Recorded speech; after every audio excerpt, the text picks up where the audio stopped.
Nós estamos em pleno processo de reformulação do país e de combate ao grande mal dessa nação, que é a corrupção e a incompetência administrativa. A história do país tem mostrado que o poder exercido por aqueles que não estão preparados e por aqueles que não detêm a credibilidade, a honestidade e conhecimento das questões necessárias para uma gestão, levam a administração ao fracasso e impede que o município possa ter o desenvolvimento merecido. E nós observamos muito isto naqueles que, à frente do Poder Executivo, desde município, Estado e da nação, atuam isolados dos movimentos organizados, isolados da proposta de ouvir os segmentos da sociedade organizada. É impossível qualquer gestor, mesmo que não seja na eleição daqueles que têm mandato, em qualquer órgão, em qualquer local da vida, da atividade pública, gerir a sua administração isolado do que pensa e sem ouvir a população a quem aquela administração está direcionada. E nós estamos vendo que o país tem aprendido muito e que o povo está se organizando dentro da convicção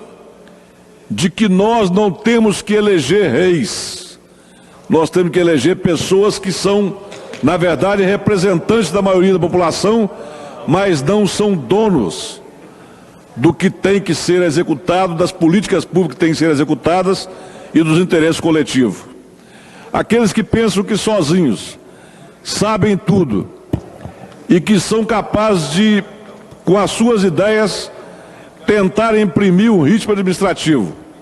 eles estão completamente afastados da realidade da população. E a gente percebe que em toda administração que fracassa está registrado a prepotência, a incapacidade e, especialmente, o afastamento das bases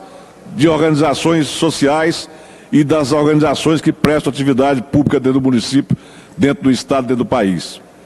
Não se registra na história nenhum administrador que teve sucesso administrativo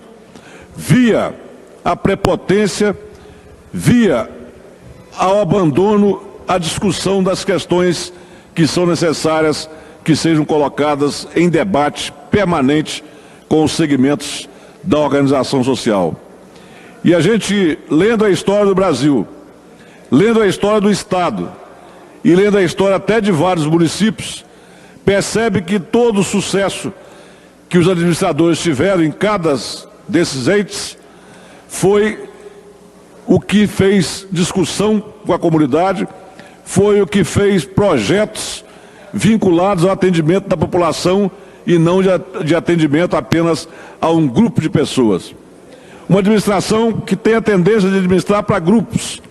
ela é fadada a falir, porque aquelas pessoas que às vezes ficam em volta do administrador acabam levando a cometer vaidade excessiva e não ter uma linha de direção para ouvir aqueles segmentos que são mais carentes e que são necessários. Uma administração que não paga energia da administração, que não paga luz e, além disso, também telefone, que não paga os seus servidores,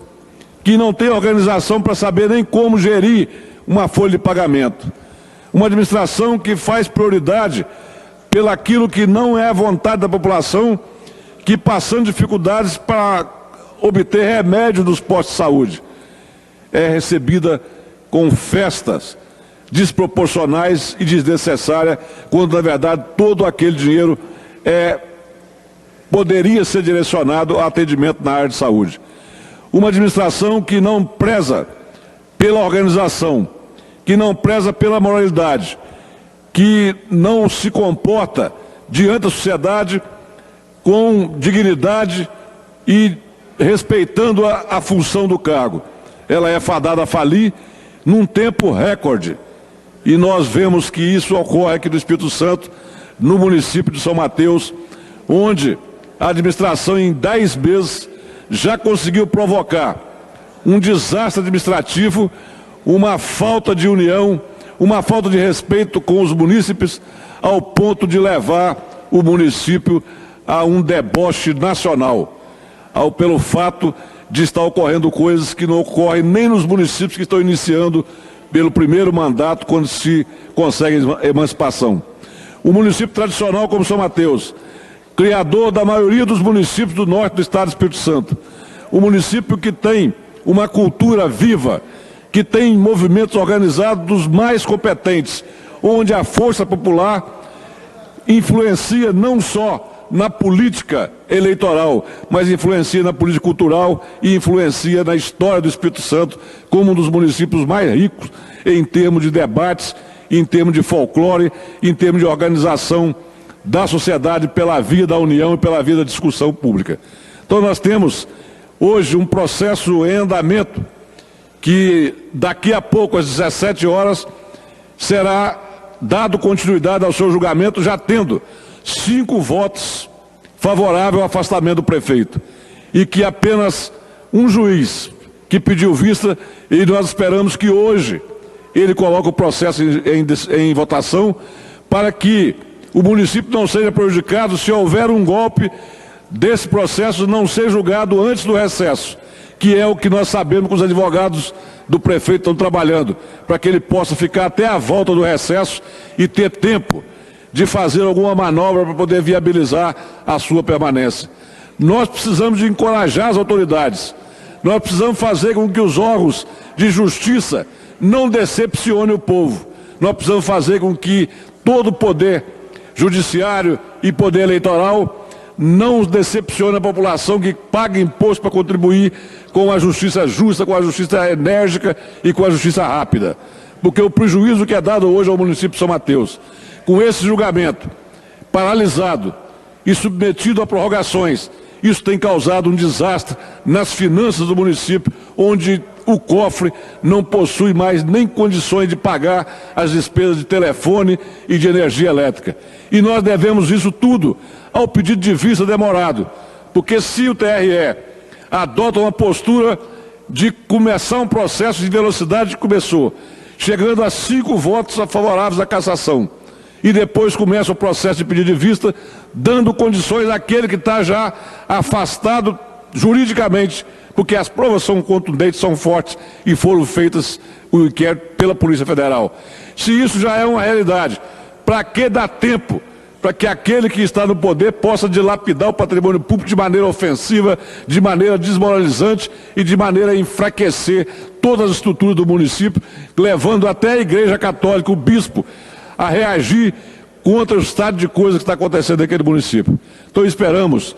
que a nossa justiça, o TRE capixaba, possa mostrar que não vale a pena se eleger através de corrupção e de compra de voto. E está nas mãos do TRE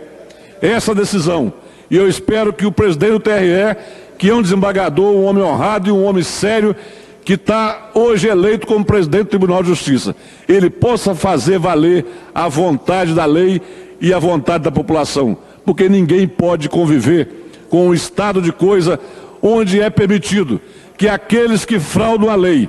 aqueles que praticam atos de abuso administrativo e de desgraça administrativa, possa continuar rindo, possa continuar praticando atos que são desabonadores às custas da demora da energia que a justiça tem que imprimir nos processos eleitorais, onde se constata claramente que a Polícia Federal, e eu reafirmo isso sempre, porque quando se faz um inquérito via Polícia Civil ou via Polícia Militar, é comum as pessoas dizerem, embora não seja lógico, que aquilo foi feito através de ação política. Mas ninguém nesse país até agora disse que o inquérito feito pela Polícia Federal teve participação política. Todos são unânimes em dizer que os inquéritos da Polícia Federal são feitos de forma correta e de forma objetiva. Então esse inquérito feito em São Mateus é todo feito com provas da Polícia Federal, que não só fez prova através de fotografia, mas através de filmagem dos atos praticados naquela eleição. Então não é mais justo do que, respeitando a prova dos autos, os juízes concluem pelo voto, dando à sociedade o direito de rever aquilo que foi o maior erro cometido na história de São Mateus, que foi eleger um desconhecido, uma pessoa sem experiência, uma pessoa sem escrúpulo, uma pessoa que não é capaz de governar o município pela falta de conhecimento e pelo despreparo do trato com as pessoas. Vive como se fosse um marajá, vive-se como se fosse um rei, vive como se fosse uma pessoa que não respeita a sociedade, sendo até digno de atitudes em plena rua da cidade, de agressões feitas por pessoas contra ele, por comportamento que não são, na verdade, nada dignificante para uma comunidade tão importante como a comunidade de São Mateus, onde o Espírito Santo sempre se valeu da força política, da força intelectual e do início da grande revolução que o Espírito Santo passou a ter no norte do estado. A maioria dos municípios do norte são advindos de São Mateus, que foi durante muitos anos dono de toda a região norte, inclusive o nosso município de Barra de São Francisco. Então eu posso dizer, eu nasci em São Mateus através da época em que São Mateus dominava todo o norte e ao longo da história foi cedendo espaço para os municípios emanciparem e para criar a organização melhor administrativa no norte do estado. Então defender São Mateus é uma obrigação, não é apenas um interesse político. Não é porque o deputado tem que ser eleito em São Mateus. São Mateus pertence ao Estado do Espírito Santo, pertence a todos nós, e é um dos municípios mais fortes da história e nós temos que defender. E diante do que está acontecendo lá, diante dos absurdos que ocorrem na rua, no dia a dia, na administração, nós temos que reagir, porque aquela administração só vai levar São Mateus para o buraco, jamais para o crescimento, jamais para o diálogo, jamais para uma boa gestão, uma gestão séria, uma gestão voltada para o atendimento das pessoas que buscam e que precisam do carinho e da atenção da administração. Então quero dizer aos senhores deputados e àqueles que porventura na internet ficam acusando quem está defendendo o correto, quem está defendendo a liberdade de São Mateus, que é sair daquela situação em que se foi colocada por um problema que causou grande comoção social, que foi a falta de água, que existe até hoje. A população foi às urnas com essa comoção, com esse problema de falta de solução e acabou fazendo uma opção eleitoral que não tem nada a ver com a realidade, com a história, com a tradição e com a importância do município. Não se poderia ter feito nunca, nem como protesto, a eleição desse cidadão, porque ele não tem, basta conversar com ele 3 minutos, que você vê que ele não tem condições de governar nem a si próprio, quanto mais o município da importância e da tradição de São Mateus. Esperamos que o TRE não compactue com a demora para não beneficiar aquele que já está cometendo crimes à luz do dia num dos municípios mais importantes do estado. Tenho dito, senhor presidente.